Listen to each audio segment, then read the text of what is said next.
libro que habla sobre lo que yo llamaría la peor de las violencias que tiene México, la desigualdad. Es un tratado sobre la desigualdad, pero hay que decirlo, es un tratado para el público más amplio posible.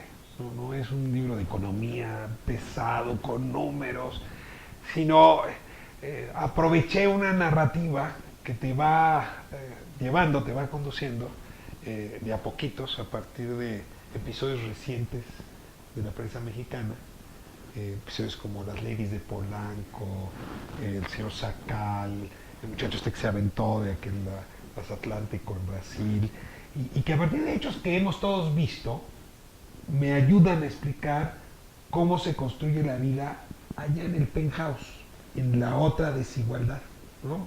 Siempre cuando la estructura es desigual, está la extrema pobreza y esa está vista, pero entendemos poco de la extrema riqueza. Entonces ahora lo que hice fue tomé la cámara y empecé a analizar la desigualdad mexicana desde el penthouse hacia abajo, desde la otra desigualdad hacia abajo.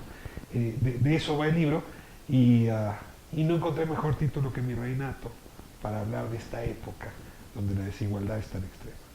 Mira, yo diría, en orden de prelación, no solamente porque somos más afectados, creo que el cierre social está diseñado para dejar a unos claramente fuera de los beneficios y proteger a otros. Para proteger al mexiquito, ¿no? Mexiquito de Interlomas, de Chipinque en Monterrey, de Los Cotos, ¿no? En Guadalajara, de la Puerta de Hierro, lo que es rico, bien productivo, conectado con el mundo, en fin. Y luego el mexicote, donde las oportunidades faltan. Ese cierre social decide muy rápido y por mecanismos de costumbre dejar fuera en primer lugar a las mujeres. Es decir, fíjate, la discriminación más grave en México, ¿cuál es?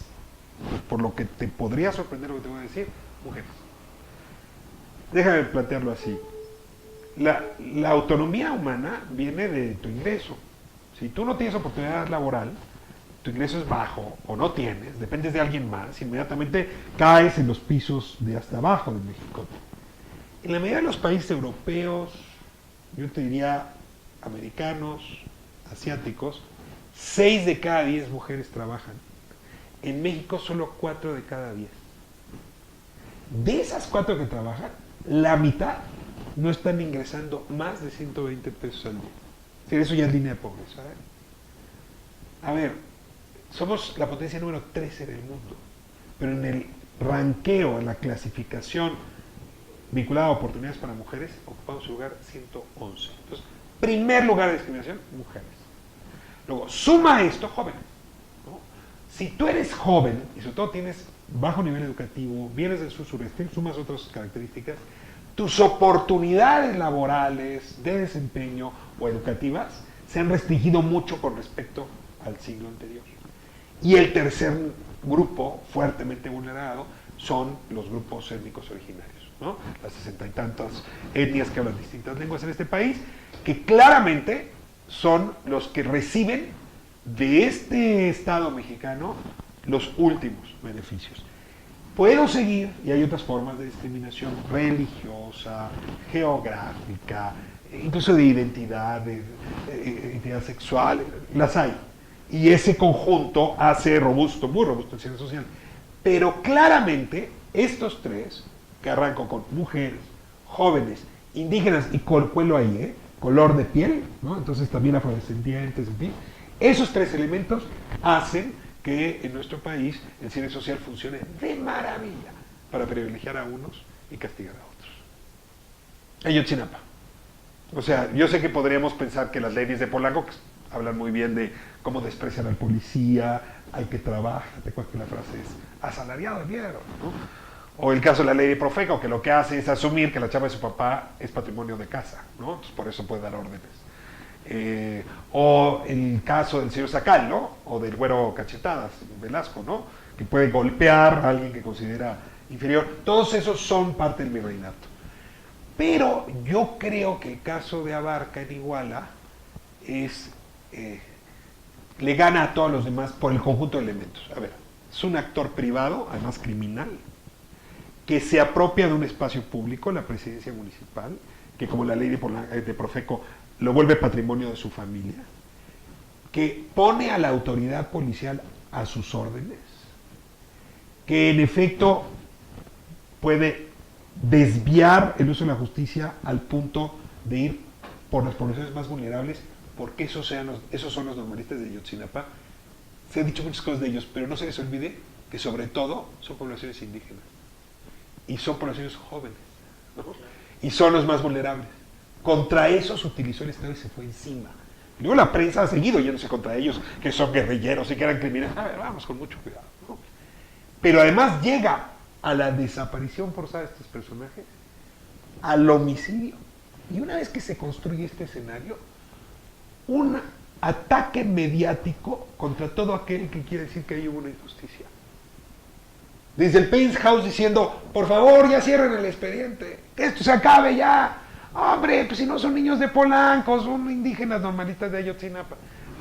Yo no tengo en mi historia un episodio que reúna tantos elementos como este.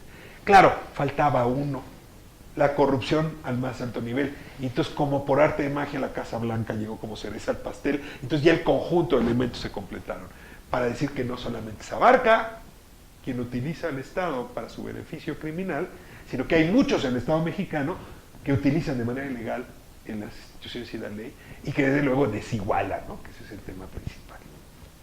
Mira, tienen un filo doble. Por un lado, yo no podría haber escrito este libro sin las redes sociales, porque cuando te digo que levanté la cámara y en lugar de ver la desigualdad desde abajo y la puedo ver desde arriba, bueno, eso lo puedo hacer porque hay redes sociales. Porque la cantidad de imágenes, de videos que hoy están ahí a disposición de quien quiera en la red, se vuelven un campo de estudio de símbolos y signos delicioso. Pero al mismo tiempo, las redes sociales han potenciado la ostentación. Porque contra lo que uno podría suponer, el mi rey no se inhibe porque lo filmen, lo graben o lo reproduzcan. Él compite por hacer la mejor grabación, el mejor video, la mejor prueba de ostentación. De ahí que se mueren de ganas por ser fotografiados junto a su yate, con el cinturón de Carolina Herrera, con el viaje en el avión, porque están compitiendo entre ellos para ver quién es más desigual que el resto, que la raza, ¿no? Entonces, qué curioso, ¿no? La red social es como una resonancia magnética, ¿no? Radiografía ultra sobre el virreinato, lo cual podría funcionar para inhibirlos, pero en realidad esa resonancia magnética es al mismo tiempo un imán para que ellos se exhiban todavía en peores condiciones. Entonces es muy interesante el papel que juegan, pero sí diría que para beneficio del resto han transparentado cómo se vive en el Penthouse. Antes lo sabíamos menos bien. Mira, el libro la verdad es que va abordando como coordenada por coordenada de esta construcción social que llamo mi reinato y que beneficia al Penthouse. Pero cuidado, el virreinato no existe solo porque el Penthouse existe. Tú podrías cortar el Penthouse, que se volvería a formar muy rápido, porque en realidad es el conjunto del iceberg lo que explica el virreinato. ¿A qué me refiero con el conjunto? Que de alguna manera todos somos cómplices con el virreinato. La profesora del Bester Gordillo, una mujer muy ostentosa, iba y se compraba bolsas carísimas y luego se sentaba a negociar con el funcionario público, demostrándole su bolsa para demostrarle su poder. En realidad es lo que estaba haciendo, su impunidad, pues. Pero algo muy parecido hace el padre de familia, que va y se endeuda con el usurero por 7 años para poder pagarle una fiesta de 15 años a su hija de 600 personas y con eso demostrarle al resto del pueblo que él tiene más poder y más y que por lo tanto merece ser respetado y que no es igual al resto. Entonces, tía, la ostentación va recorriendo la escalera, ¿no? No hace el mismo daño el de hasta arriba que el de hasta abajo. No es lo mismo atropellarte con una bicicleta que atropellarte con un microbús, pero claramente el rasgo está ahí y busca lo mismo: protección, impunidad. Y es probable que el corruptote de arriba tenga un primo abajo, que está como secretario de un síndico, hay una regiduría o en una presidencia municipal, y que si puede llevarse un poco de dinero para el patrimonio familiar, se lo va a llevar, ¿eh? Y a todos nos da por la desigualdad y la discriminación, ¿eh? Incluso en casa, ¿no? O sea, las mujeres de un lado, los hombres de otro, los beneficios de un lado, del otro, en la escuela, en fin. La discriminación está presente en todos lados. Es muy difícil que un mexicano se frene de discriminar. O porque le encanta llamar maricón al gay, o porque le fascina decirle pinche negro al otro, o porque le molesta estar tratando con un policía y lo trata de asalariado de mierda. Es decir, esos valores están ahí. Y lo que el libro hace es, una vez que ya exhibí la exaltación de esos valores, el siguiente paso es explicar cómo está en todos lados. Como si quisiéramos enfrentar al virreinato, pues no sería yendo a tomar la Bastilla, ni cortándole la cabeza a Luis XVI, sino guillotinando al mi rey que todos llevamos dentro, revisándolo, expulsándolo de nuestra vida. Con el argumento, con un solo argumento, nos conviene. Nos conviene mucho, porque no hay peor violencia que la desigualdad. Y esta es la razón principal de la violencia que estamos viviendo, de la falta de oportunidades en el país que no crece. Entonces un poco el libro lo que dice es, a nadie nos conviene, ni al mi rey siquiera. Por lo tanto, empecemos a desmantelar esa estructura para que la cultura del esfuerzo se imponga.